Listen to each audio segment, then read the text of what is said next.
مؤسسة العين للرعاية الاجتماعية.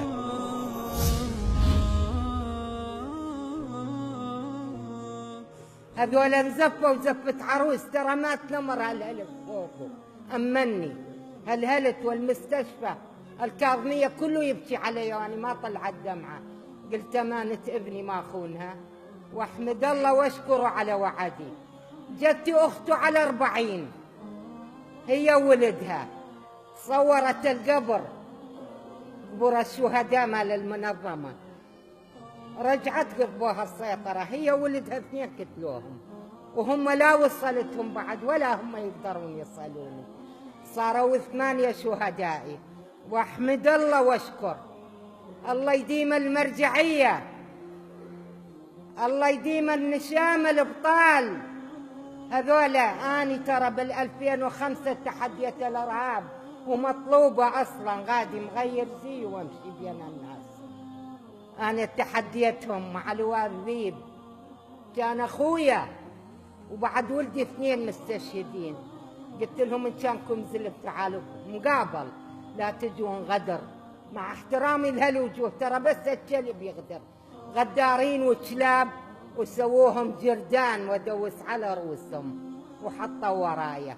قتلوا لي 2 فوق ال2، وقتلوا ولد اختي 2. وقلت الحمد لله، بس احنا ما رمينا، نقول رفعت راسنا، رفعوا راسنا. لو ميت ارهابي شنو عذراني بين الناس؟ ماتوا شهداء ورفعوا راسي. واشكر المؤسسه اللي ما خلوني بحاجه، اشكر الحضور، واشكر ابو الجوادين. طبيت اليوم مسيره عندكم، بس ادعوا لي بالصبر يا ناس، ادعي من الله لا يروح عقلي. ترى الليل ما ناموا، بالنهار هيك اسوي والتهي. واحمد كل من مؤسسه العين، انا اللي امني نمر صحه.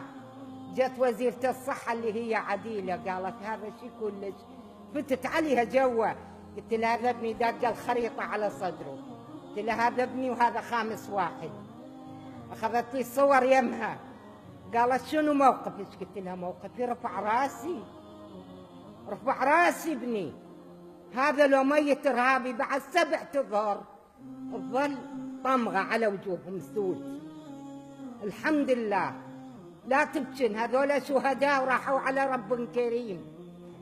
والخلف ما مات، أنا شو أقول، ال5 عزاب ماتوا ما تترهم، بس عندي رب كريم ومصبرني على فراقهم.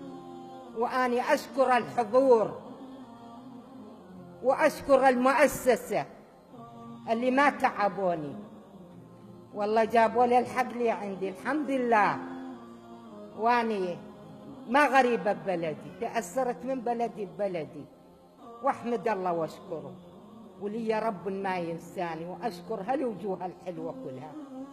وسلامي إذا السادة يسمعوني، يمكن يسمعوني، سلامي للسيد علي السيستاني اللي جيت من القبور لقيتهم باني لي خيمة، واني ما عندي حد، غريبة ابكي.